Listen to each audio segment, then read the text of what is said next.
Welcome to Volya Radio. Slava Ukraini!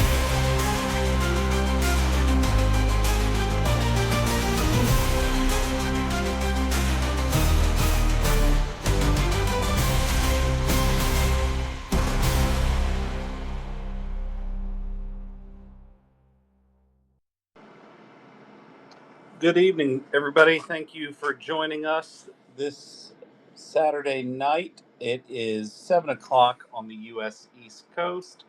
It is midnight in London, and it is 2 o'clock in the morning in Crimea. How are you doing, James? I'm doing better than the Russians that are trapped down in Zaporizhia. I know that. I'm doing okay. Yourself? Oh, yeah. Well, been better. Did stupid things last weekend, and still regretting them this weekend. But I'm getting by. Uh, and I'm definitely doing better than the Russians in Kinburn. We've got quite a few things to talk about this evening. Well, yeah, and Crimea is sort of at the heart of it. We're not talking about the invasion of Crimea yet. We're talking or looking at still the all the prep that it has to be done, the shaping operations they call it in the military, and that's going on. And the Chongar Bridge and all the other little bridges are having issues now. And the road that they made to get there without the bridge is a trouble spot for Russia now, and it's kind of hard to keep the Russians who are out there at the end of the supply line supplied. And I hear that for civilians in Crimea, there's really basically no gasoline. So how are they going to get their cars home? I don't know, but I guess the bridge is going to be busy. Yeah, I'm thinking there's going to be some walking involved for a lot of people. I don't even know if I would trust buses, quite frankly, going across that bridge. It does make you wonder what the actual load is. They said not more than a ton, but then again, there are some trucks I hear that are going across anyways. That does not surprise me, but yeah, well, I think it's a pretty sturdily built bridge to begin with, and it wasn't built by Russians, by the way. I think you knew that already. But that got off to a good start, but then they've done things to it. The poor bridge, yeah, no, the bridge isn't there by any kind of law. It's there despite the law. It was not permitted by Ukraine. They did not get a permission slip for this one. And so Ukrainians have been subsequently degrading it, and that's a wonderful thing. But the bridge is still open, which is a gift to the people who are visiting Crimea for vacation. They can still go home because I think once the shooting starts in Crimea proper, it's going to be hard to get out. It's going to be the good thing about this is that with the precision instruments, it will be easier to sort out the non military folks. Except I think the military folks are going to be stealing pants and shirts and maybe bathing suits to look like civilians. And so maybe I'm wrong. Maybe it will be hard to tell civilians from soldiers. But in any case, many Russians will spend their last vacation there in Crimea, which is that's what they wanted. They wanted to have a vacation in Crimea. Anyway, but seriously, it really is looking better for Ukraine in terms of the likelihood of being able to control the access to Crimea for sure, and subsequently control it, or I should say, preventing Russia from supplying Crimea. So this is going um, really well, I think, for Ukraine. But we'll get into it some more, and we'll have to put some things into the nest. So yeah, and I found I think what we're going to knock off early today after our discussion before the show, folks. Just so you know that. But there were many things that I saw that needed to be talked about, or I felt like we'll figure that out as we go through, put some in the discard pile. But one thing I wanted to say was that besides there being little gasoline, um, these. Ben Hodges is saying 90,000 Russian soldiers somewhere in Zaporizhia down there at the end of the supply line have been left behind basically on purpose. And what's going to happen to them? Will they be captured? Will they be slowly ground down by Ukrainian soldiers? I don't know. But when Ben Hodges tells me that, I say, okay, that is interesting. That's a real possibility. And then I was listening to Chuck earlier with Jason J. Smart, that is, and they were talking about this, and he said, you know what, I used to be a long war guy. Now I'm a definitely, absolutely, Ukraine is going to win guy. And I thought that's encouraging change of status for Chuck. So yeah, we'll see. And another thing I took note of was that apparently Putin has admitted to some setbacks in the military sector. And I thought, well, that's encouraging in a way, encouraging that he maybe have gotten some actual data about what's going on in the military. But back to you. Yeah, no, I think he knows it's coming to a point here in the next couple of months where he's not going to be able to fake it any longer. Yeah, it. I actually think it was not this past week, the week prior, or it was over the weekend. But Madhyar was saying that they have reduced the volume of logistics traffic moving into Crimea and through the southern land corridor of Ukraine by 75% at this point. So you can't keep an army in place under those kind of conditions. 5%, 10% reduction is bad. That's going to cause you to have to make some decisions you'd rather not make. When you start talking about 50, 60, 70, 75%, um, you really start getting into disaster scenario type situations um, that we've talked about before in Crimea. They don't have a good source of water right now since the Kakhovka Dam was blown. The Russians really shot themselves in the foot with that. So all of the water for crops has to be trucked in. So they're not really growing anything.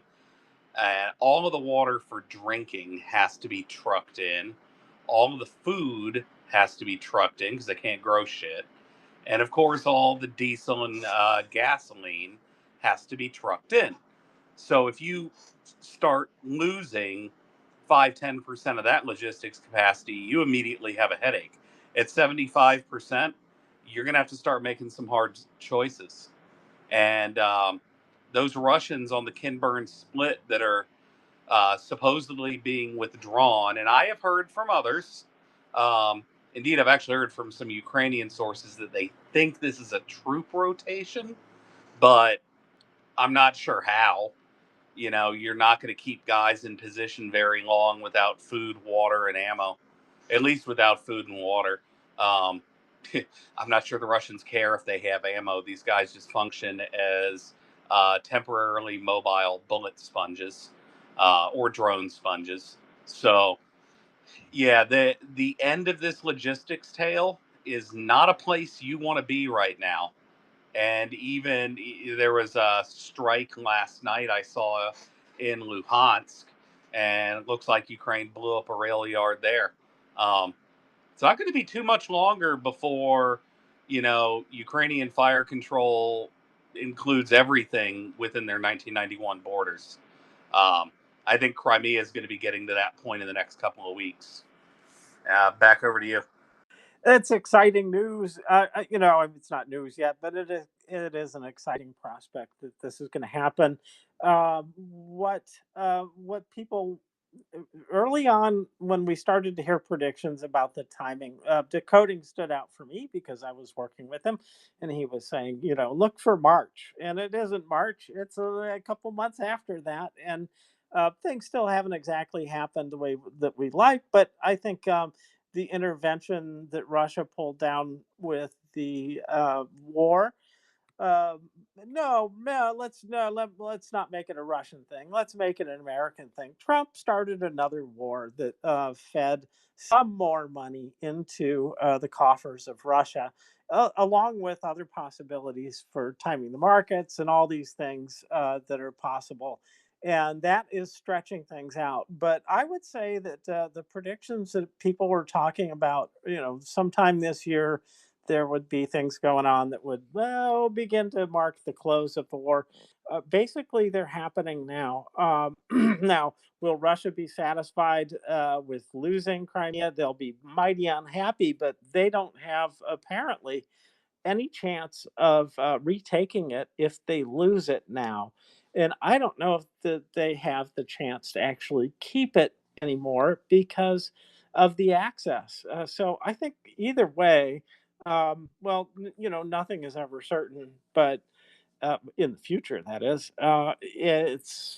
It looks pretty good. So I don't know what's going to happen with that, but I'm going to really quick say, um, don't forget our fundraisers. They still need money. I know that Russian soldiers are getting paid better, but they still need all the equipment they can get, folks. So I don't know. I'm going to check that off as fundraising. You guys know you already give. You're very generous, and so thank you for that. Anyway, over to you. Yeah, and I'm not gonna stick up. I bookmarked a couple of them when I was feeling slightly more functional Tuesday. For those that don't know, I pulled a muscle in my bottom of my neck, my upper back. Moving is difficult for me right now. Um, but I bookmarked a whole bunch of refinery attacks, and shit, looks like there was what, four more last night, plus a pumping station, I'm sure, because I saw a drone bombers map go out on Telegram. I'm sure there's going to be a bunch more tonight as well. So suffice it to say, the decarbonization of Russia continues unabated, and don't see any reason that's going to slow down.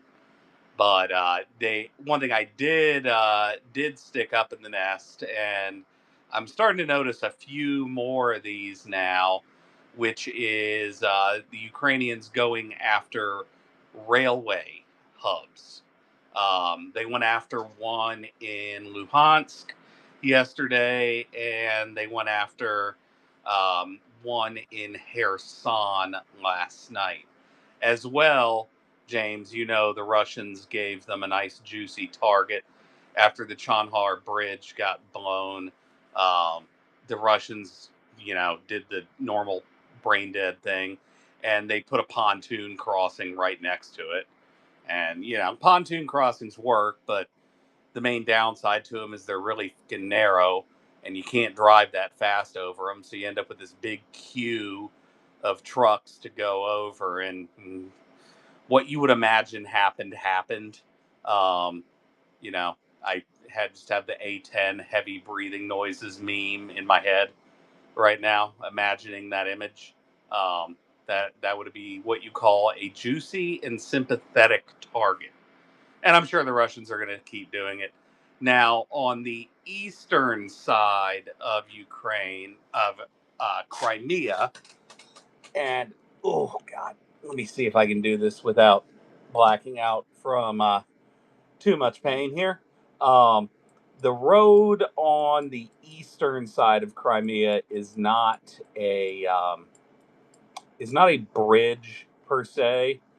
It is a singular road, the E97, and there is a bridge that crosses one river there, and that is actually shown on Google Maps as closed right now. Interesting. So I'm guessing Ukraine probably blew that up as well. There are still land routes that they can take in, but the problem with that area is it is marshy as fuck. So driving heavy trucks anywhere other than a pre-prepared road surface there is a piss poor idea. The what's I gonna look at here? Yeah, no, and and that's right. They have real time traffic turned off because they've turned off internet in this area, so we can't see how backed up the roadways are. But yeah, Crimea at this point, we've been talking about it for a while. James is effectively taken under siege, and the noose is just going to keep tightening. Poor Russians. It'll be good to see them all gone. Let's see here. I see we have Edward. You've come up. I don't see a hand, but I could be suffering from hand blindness. Edward, did you intend to come up? Just wanted to say hi for the moment. Maybe I'll comment later. Awesome. Hi. Hope you're doing well. Yeah. So okay. Well, let's see here. There was a couple things that I put in the nest that I wanted to talk about, especially. One is the gasoline shortage map, gasoline diesel, and just it's good to see this. And thank you, Tokeny, for putting this together. Apparently, it's you guys that did this. But it's really good to see these outages across Russia. It's not all the way across Russia, but it's good news. And the fact that they are struggling with supplies inside the country means that they're not selling much outside the country. So income's down. I hope again. I have not heard. I think that about any further sanction lifting by Trump, but I think we're in the middle of the third one on the oil floating. That floating oil, I should say, that's still out there for the third month in a row that is giving them some kind of income. It's not that much, but still, it hurts. So let's see here. I'm trying to think of what I don't want to talk about. Since what time do you want to call this at the hour? Yeah, at the hour is fine. I should be able to Okay. keep up for that long. I'm already laying down. It hurts too much to Okay. sit up right now. Very good. Okay. Well, let's see then. Okay, with that in mind, then, pardon me. It's woe time then, I guess. And Chris Owicki, master of Russian woe, reports on a Russian soldier. Then he and four of his comrades were whipped, chained around the necks, tortured, imprisoned in a sewer, while his officers stole his possessions and emptied his bank account. He says men experienced punishment like this in ancient Rome. I guess they did. I don't know. I doubt that anybody took away your bank accounts in ancient Rome, but otherwise, maybe. I don't No. know. No. And as somebody that considers himself a bit of a Roman historian and Aladdin scholar, yeah, no, that did not happen in the Roman army. Uh, you think somebody realized that's not good for morale? Maybe. And actually, wasn't Caesar one of these guys? Get off his horse and mix with the men kind of guy. Anyway, like Putin never would be. Like Zelensky, President Zelensky, who goes right out to the edge of the battlefront and does a selfie. Not like that. I'm not thinking he was quite a man of the people, quite like that. Um, but suffice it to say, Julius Caesar did not hide in a bunker. Um, Definitely was not a Putin. Uh, but it's most of the contemporary histories written about him were puff pieces. So always with that man, bear that in mind. Don't tell me he was like a Trump or anything like that. Okay, no. Anyways, ancient history is not our subject today, but it is interesting to think of them like that. I think this is more like watching Rome burn here for Putin. And I did see that Putin is having a bit of a quandary about, should he mobilize because he's not getting any recruits or not enough recruits. So should he mobilize? And that's a big question, and I think if he does, then I suspect he is going to help in the long run because there's going to be a whole lot more dead Russians, and that means they're not going to be able to attack Ukraine or anywhere else again anytime soon. But on the other hand, if he doesn't mobilize, it's quite likely that this war will be over sooner. And so I think it's a real question for him. And this is what happens when you become an emperor. You have to make the decisions, or somebody else, actually, in this case, probably is making the decisions about him somewhere. But yeah, he's got a tough choice here, and I think he's not going to. I don't think he can mobilize people effectively, and besides Putin, there must be enough heads in Russia going. We can't stand any more loss of people. We don't want our population depleted anymore. It's making us weak, and I think at this point we could say that they have not taken enough Ukrainians to replace their losses. Far from it. But that would have been a win if they had been able, or if they are able, I should say, to take, I don't know, all the occupied, areas, keep all those people and integrate them into Russia. Then you could say, well, at least it's a draw, or maybe they're slightly ahead. But I don't think that's going to happen. So I don't know. What do you think? I think they're looking for a way they can spin some kind of victory, even if it's totally contrived. The Their recruitment issues have been fairly persistent now for, I don't know, about the last 6-8 months, um, and different estimates give a slightly different number because Russia is not publishing the exact figures officially any longer, but they're recruiting roughly 26 to 28,000 every single month. And, you know, we're at 40K a month run rate, 45K a month run rate right now.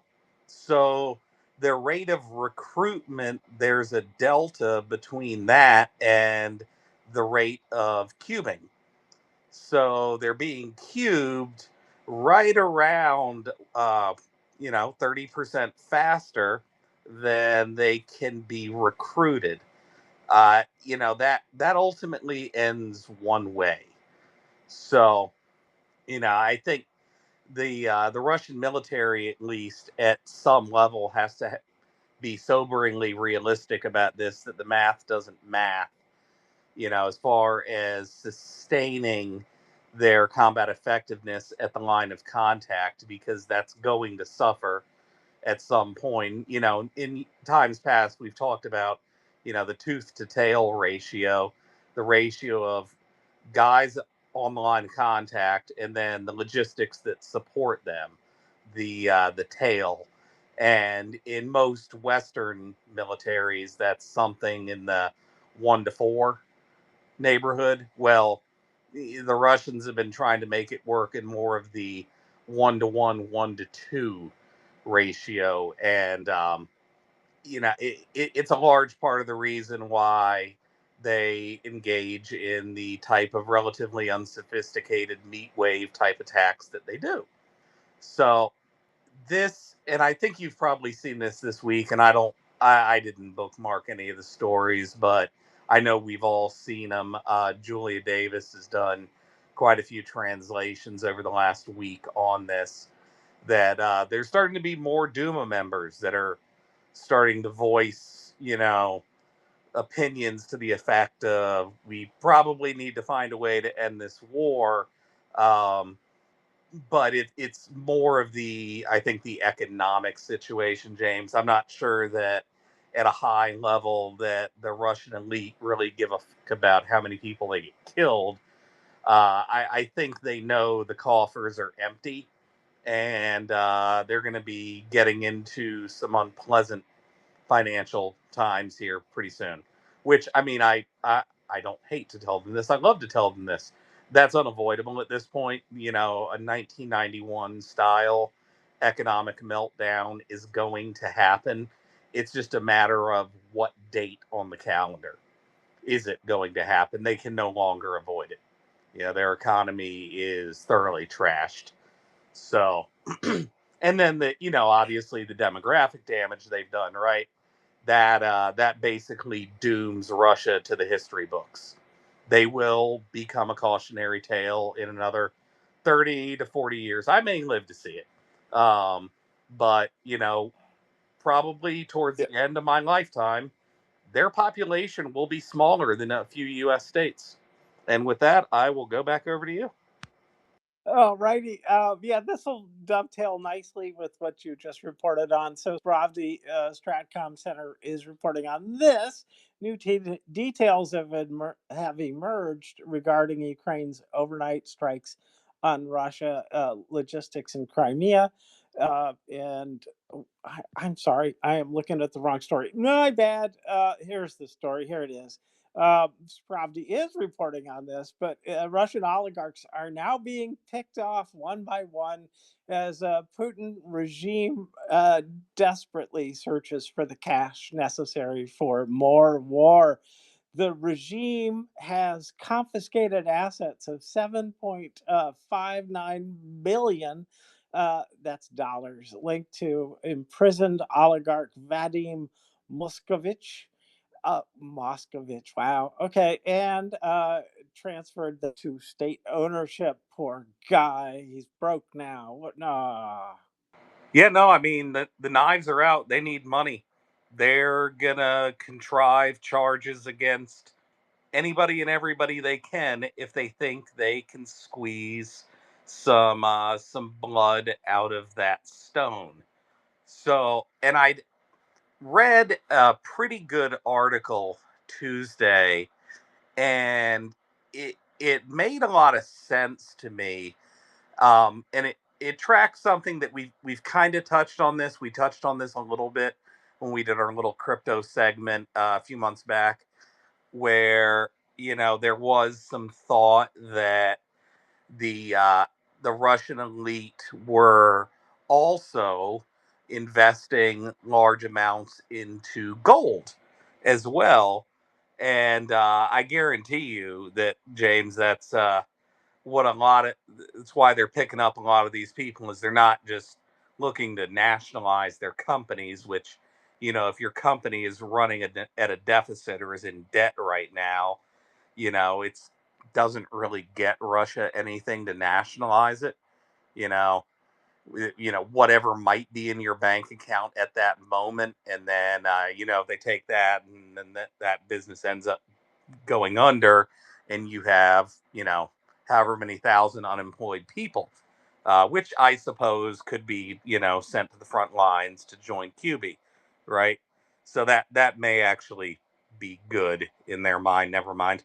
Um, but I think they're also trying to find any of the metals that these guys have bought, and that may when I was reading that, and actually I think it was Bonk the carnivore, meat baby, also known as, and it made a ton of sense in that space they were talking about it. So it made a ton of sense, and some of the timings for some of the big moves did also kind of line up. So I uh, I think Russia's going to keep trying to squeeze whoever they can to get a couple of bucks to buy themselves a few more months, and maybe they think that the orange man child is going to come save them. I don't know. Um, Hell, at this point, he can't even clean out a reflecting pool properly. That motherfucker is greener and stinkier than it's been in my lifetime. So which I actually haven't seen it this week. I'm gonna be up there in theory on Wednesday, so y'all may see me post some pictures. Um, but the reflecting pool has never been something that well, number one, it's not very deep, but you know, don't jump in it. You'll immediately break something because it's like what, a foot deep or some shit. But that water has never been clean. It's always been kind of a science experiment, and it's an even bigger science experiment now. I don't know how they did that. Maybe well, no, that would just be disgusting. I was going to make a Trump diaper joke. Lexicon, save me. Well, hi, yeah, I'm sorry to hear that you're, boy, I don't know who makes sad jokes about somebody's neck being out of joint. Oh my God, I couldn't help myself. I meant to express my genuine empathy and concern. But and I wanted to say that there's sort of countervailing signs from the various people we listen to. I thought Will's neck was a bit out of joint when I was trying to say the other day that Chuck and Jason Smart kind of have the market cornered on the, oh my God, holy shit, it's happening, man, corner of things. He thought I was saying they're doing a better job. I wasn't. I was just saying they really are leading the pack for the people that are saying it's happening, man, it's happening. While Chuck continues to say I'm a long war guy, but as you point out, um, James, he has sort of he made a change in the way he says that caused Jason to do a double take and ask him to say that again. But so if you're listening to them, I mean, as you listen to that segment, I'm sure you heard that Putin, for God's sake, is still listening to some. He's got his own pool or stable or something of now I've got the word Rubicon stuck in my head. Rasputin. I had to think of the song to recall this. It's really rather late here in Ukraine. Actually, God knows how I've got back into this um, sleepless in sleepless in Lviv syndrome. But anyway, yes. So there, on the one hand, yeah, he's talking to these he regularly, like more than once a week, from the way Jason, with his inside knowledge, was saying Putin communicates with these folks. I'm not sure how he communicates with them. It's certainly not on a cell phone or a computer or anything. But anyway, and so Jason actually believes that, well, he hears Putin saying things like, that God will come and fix it for the Russian nation. And so that by way of saying that, unlike what some other people, even Ben Hodges, say, he doesn't really believe that Putin really understands the gravity of what's going on. Now, speaking of gravity, as you like to say, it still works. As Will likes to say, it still works, even in Orkistan. So the reality, whether Putin knows it or not, the real stuff is still happening. So that's the signs on the other side that it seems to me that when a war, we've looked at how other wars have ended, how other countries have been driven to collapse, whether the Nazis or the Kaiser before them. And it seems to me that we've never before been able to see a war on logistics at the scale of what Ukraine's able to do right now. First of all, we're not talking about the entire world. We're talking about the war going on in 20% of Ukraine's landmass. And we're talking about Ukraine having reached a state, a position where, because of the advance of its own drone technology and its tactical knowledge abilities, it can cut now. I mean, this is just in the last few weeks that it's gotten this high. The distance at which they can cut the roads, the links of all sorts, the railways, the roads, the access by air, the access by land, sea, of course. All of that can be cut off. More of a higher proportion of Russia's logistical um, flows, lines can be cut than we've ever. I don't think we've seen. Well, I mean, a big war where the defendant, the defender country, is able to do this much damage to the Glocks, and I mean, it's just technologically different. And also, then, despite cutting off internet, the communication nonetheless exists. And so, to me, the state of realization of this and the state of panic that, it's not just commanders realizing this and soldiers themselves realizing this, it's also the population of Crimea, uh, not to mention the other occupied territories who are going to realize this population, its panic will rise. 600 vehicles lined up somewhere is nothing as to what it's going to be when this, and panic is, as we all know, before a hurricane or something, like panic is a funny thing, and you can neither predict nor control it. And so when people realize they've got to get out, that water isn't coming, for heaven's sake, that fuel isn't coming, of course, is more than just, the kind of pasta you can get and how much. And so when they start realizing this, just the mere evidence of how hard it is, how many people are lined up ahead of them, will cause more people to want to line up behind them.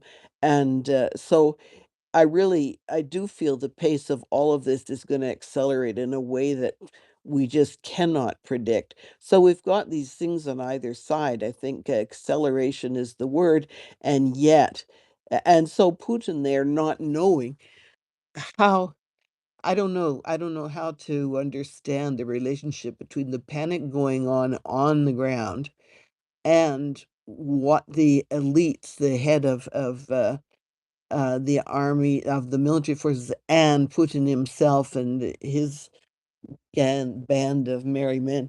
How important is that? Do they panic, and do the elites panic and throw this guy off the balcony, or does it matter anyway? Just I'm making it more chaotic as I speak, and the more I think of it, that's why I'm just so sorry we can't go into it in depth and get lots of people in here because we don't have time. But you know what I mean? It's we're all trying to predict because this is the most exciting time since the 23rd of June, I think, and when 2023, when that Saturday morning at the market, I heard about Prigozhin and thought, oh my God, maybe this whole thing could be at an end. So, yeah, yeah, give us a reflection on that, James or whoever.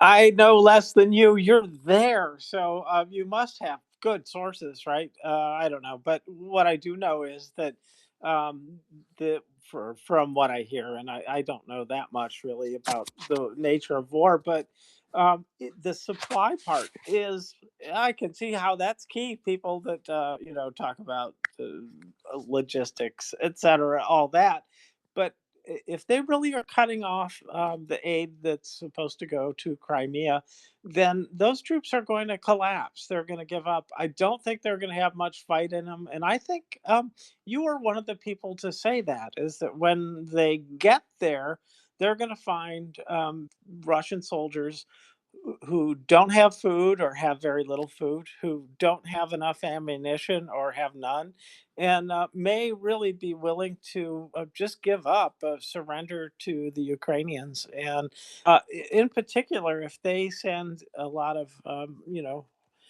ground drones ahead of them, which I think that's what they're going to be doing.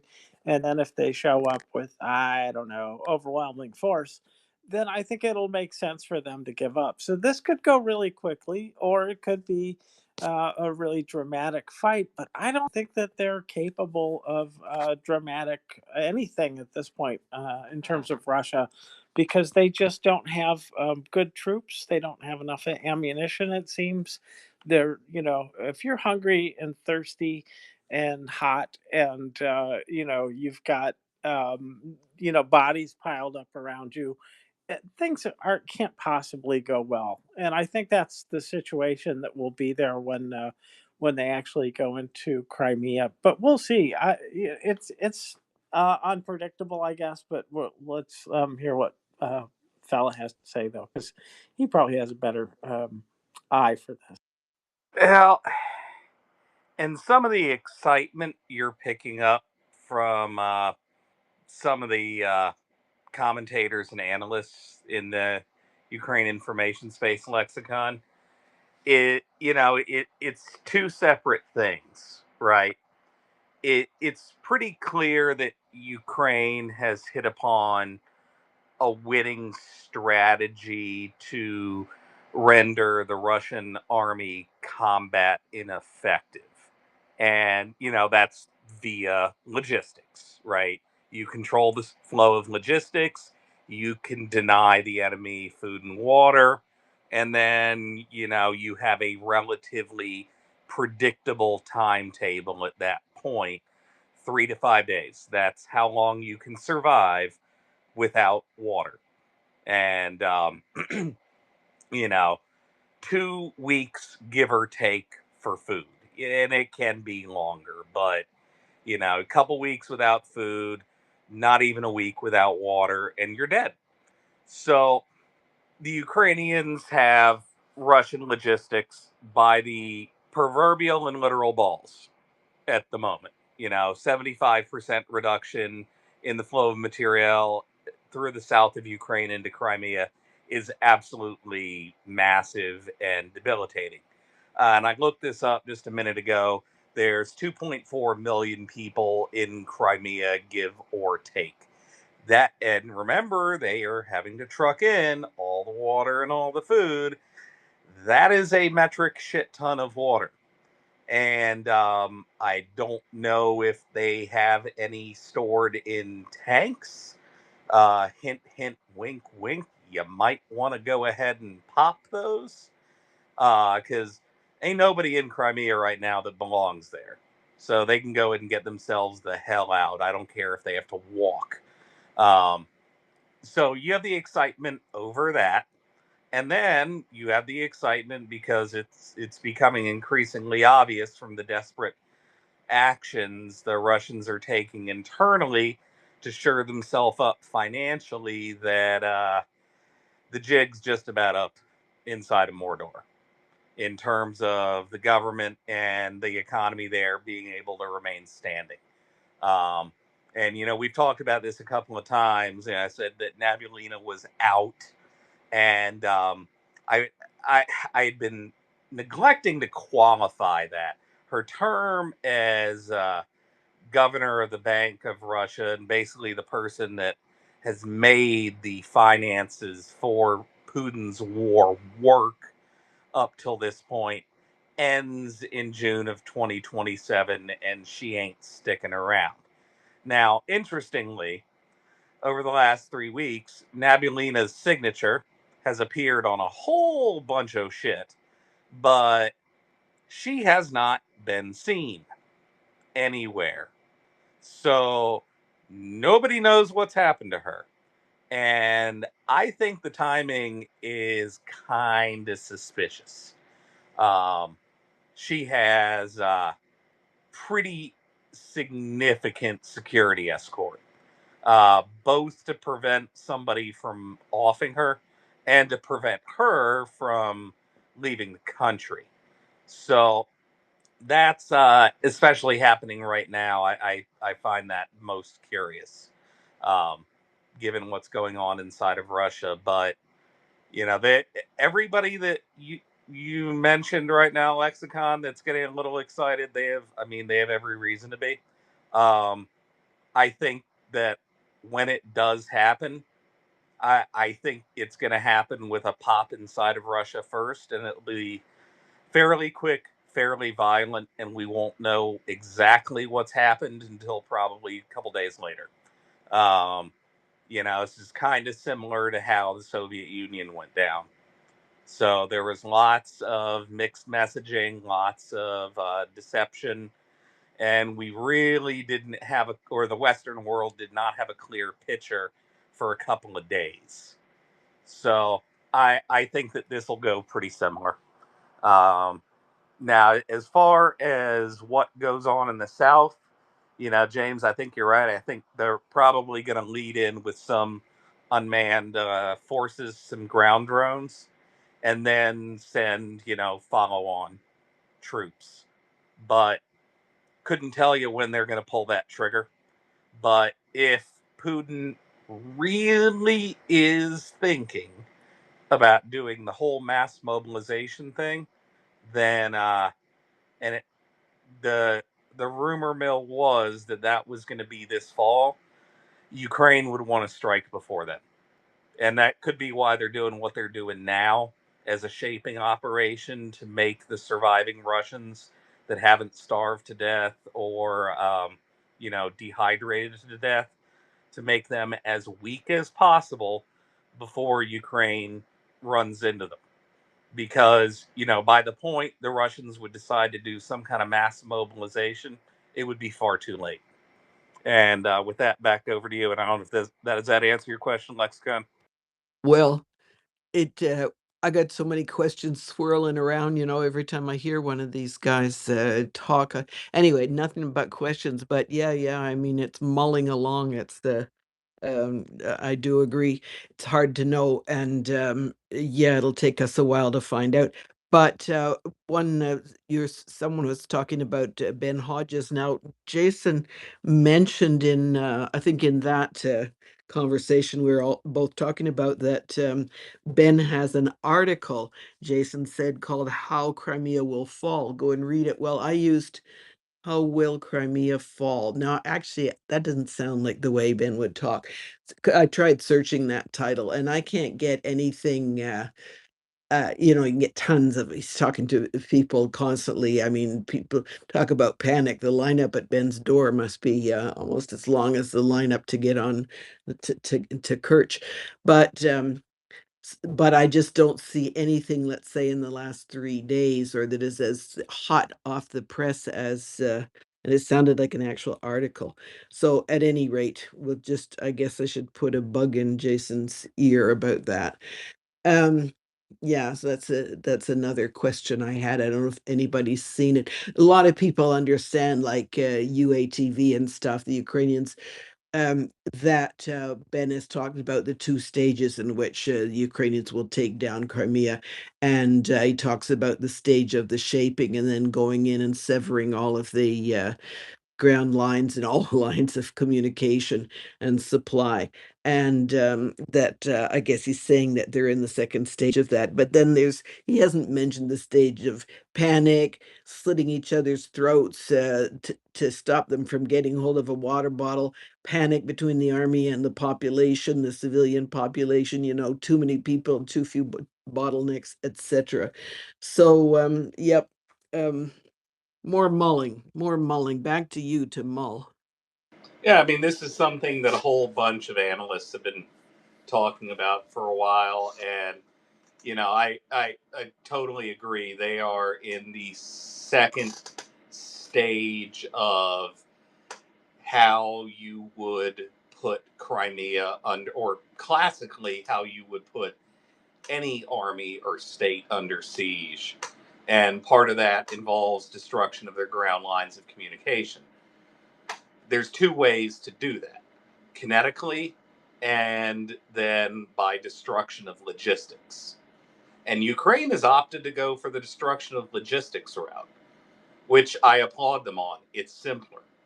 You cannot have a civilian population or a military population occupying an area if they cannot get food and water. Full stop. It's over at that point. 3 to 5 days for water, couple weeks for food. So, they keep the pressure up with this mid-range strike campaign. And we're probably going to be looking at Crimea sometime middle of the summer, would be my guess. How they do it is anybody's guess. I wouldn't want to bet. Is this going to be some kind of amphibious operation, or are they going to push across the Dnipro and go in the land route? Which, frankly, I guess if I was forced to bet, I'm betting they're going to go that route, or around the Zaporizhia side, get that nuclear power plant under control to the Sea of Azov, and then waltz their happy asses right back into Crimea. Um, that would be, I think, probably their path of least resistance. But they're going to need the Russian occupation force there weakened substantially more than it is now. I think that Crimea will be a ghost town weeks before the Ukrainians make a move on the south. Yeah, I'm Because with you there. Like, why go in? You sit and you, as Prince Sihanouk said, wait for it to fall like a ripe fruit into your hands. I mean, you don't need to go there till they're begging to come out. And like, obviously, they've got stores of water. They're not going to leave themselves between drinks. So we have no way of why do knowing. you say that's obvious? I would just say it's obvious because I'd make sure I had some stores of water. So there must be somebody there that's got at least as much sense as I do. But at any rate, okay, it's entirely possible that they have stores of water. It would be kind of, I would say, even more than fuel, as you've been saying, you got to have water. The stores of fuel, of course, are under siege as well. But at any rate, I don't see why if this panic is as real as, I mean, I've seen the US anyway before typhoons and or hurricanes as they call them. Um, we have seen because of the miracles of modern television, we have lots of evidence of this being something that can be even bigger nowadays than it used to be in the olden days because it just communicates electrically. So, yes, anyway, I don't see why one needs to go in at all. I mean, for a very long, as till it's, as you say, till the state of that army is extremely, they're not no army anymore. You Yeah, figure they don't so even have water tanks, do you? I know they've got some river catchments, basically just areas within a river they've widened out to basically be little mini reservoirs. Um, so that brings two questions, because you have to remember that Crimea relied on the pipeline from the uh, Dnipro reservoir, which is no longer functioning because the Russians blew it up. They relied on that for, I think the figure was 85% of their fresh water needs. So that would lead me to believe that if they were relying on that for 85% of their water needs, then whatever streams and wells they may have down there do not produce much. Um, and they likely do not produce much for even the choice between keeping yourself alive or watering your crops.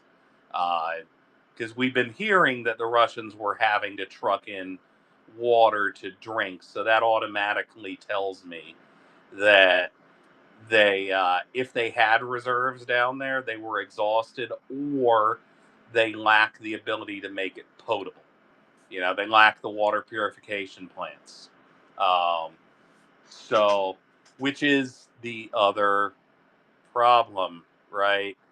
Is moving a lot of these supplies around. What does it take? Fuel. And if you don't have fuel, you're not moving anything. So, we'll be waiting. It'll be hot, probably very hot this summer, and in Crimea, it'll be cooking. I would say for Russians, they're not going to have air conditioned palaces to sit on. They're not going to have steady electric supply.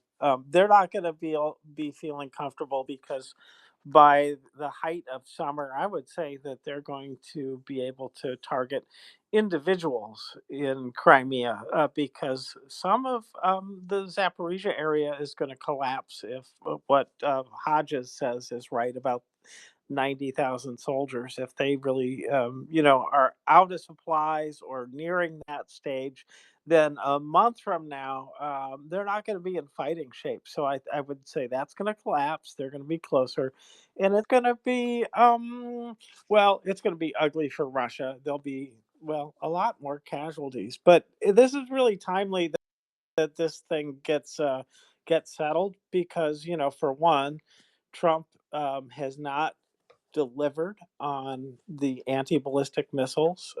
Thankfully, other countries have said, okay, we are in a condition where we can give you some, and that's great. And so I think that I don't know what you call, if you're going to call the Holodomor, what do you call this when you're blowing up, a whole bunch more Ukrainians? And that is what's happening. And the United Nations has, identified that this last month was the highest recorded civilian casualties in 4 years, and that was in May. And this is something that is the other ugly part of this is that this is true, and largely that's because they ran out of ballistic missiles.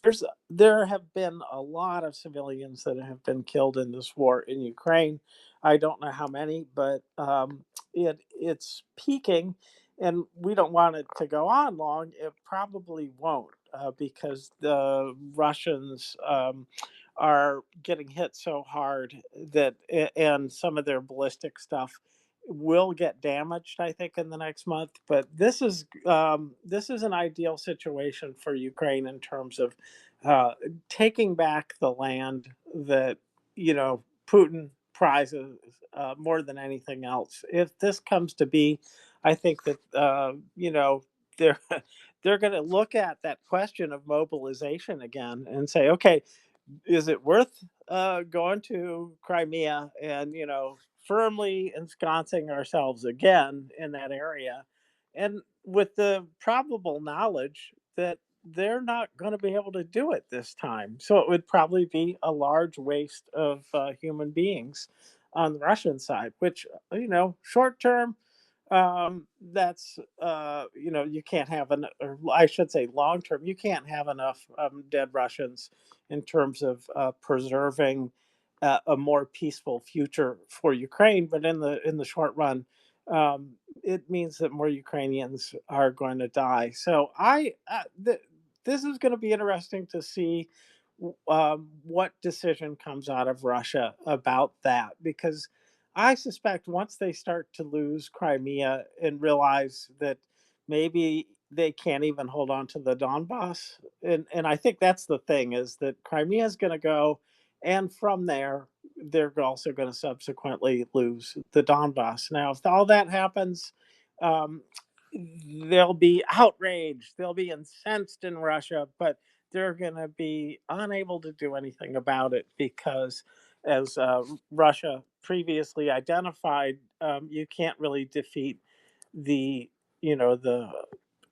capital, or I'm sorry, um, the economies of Europe. You can't. They're not going to be able to defeat that. And that's what's happening now. I mean, Ukraine is wonderful in terms of fighting, but they still need all the help they're getting. And Russia can't possibly beat that. Although with China in the mix, you never know. It's a wild card there. But, anyways, I think I'm starting to get off base here on the topic. So back to you.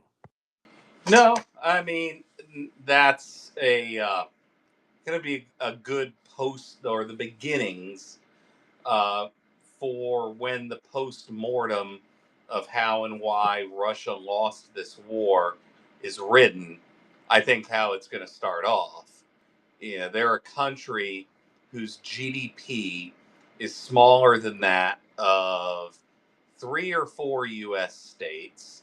It's about the same GDP as Italy, and it's got 5 times the population of Italy. So, or 4 times the population of Italy. So, of course, if something came to an economic war of attrition, there was never a way for them to win. So, when Crimea starts to fall, I think that's going to be what pushes over the dominoes in Moscow, is that moment of realization, because that's going to be something that they can't spin and they can't hide.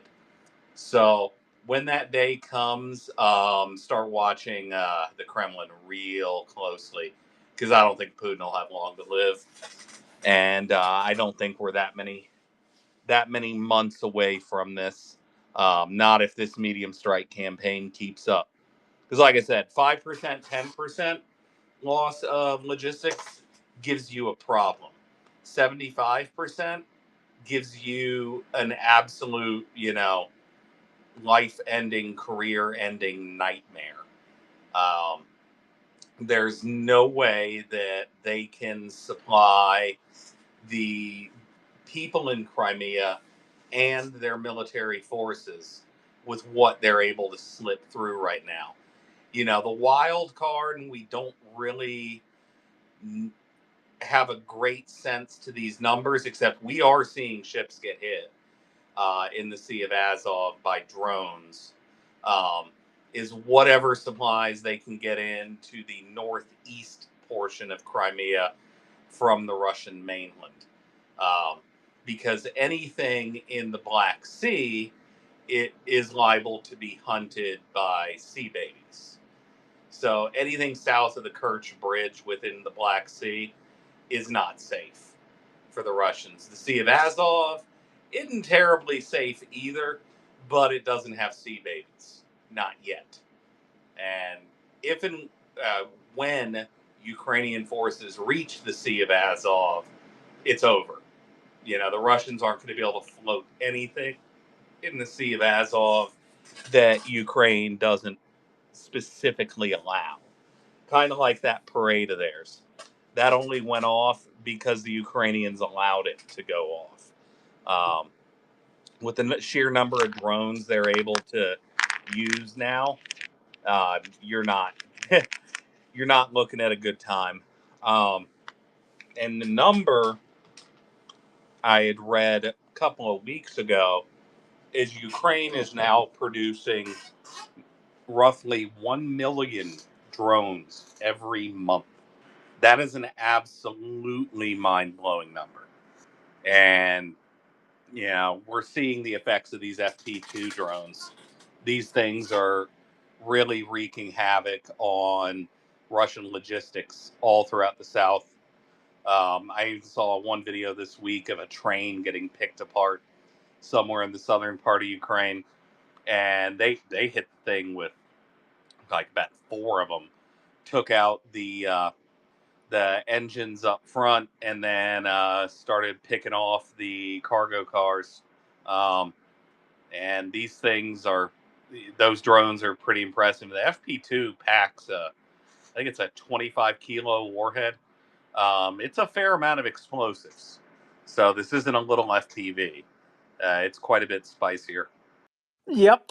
And this is what's going to drive the rest of the war, is that ability to repeatedly hit, the oil infrastructure to, keep the money out of their hands. And also, that will all include destruction of, missile production. And that hopefully, along with the beginning of a new supply of anti-ballistic missiles, means that the Russian murder theater over Kiev will be, much lessened, if not completely blocked. Let's hope completely blocked. But anyway, well, listen, that's short section. I get it. I don't want you to be in pain. I don't want to, I know about pain and don't want you to be in pain. So I think we ought to knock off because of that. I appreciate you coming up and doing this, fella who bonks. It's always fun. And folks, you guys know that about what's next, I think, pretty well. We've got Sunday morning, Was it Kiev? Oh, good morning, Kiev. That's it. Yes, Booms and Woe. And then we've got book club tomorrow. And who knows if there's any pop up spaces. By the way, if you missed Peter Hedderly and, Russian railways on fire, that segment from Friday, that was worth a listen, I would say. So, um, folks, thank you. And Lexicon, thanks for coming up and playing games with us about what's going to happen in the future. Yeah, appreciate your input and say hey to Ukrainians for us. With that, fella, you ready? Yes, indeed, sir. Everybody, have a good night. Thank you for coming. Slava Ukraini. Rom Slava. Heroyam Slava. Slava Nazi. Shmerit Shmerit Voraham.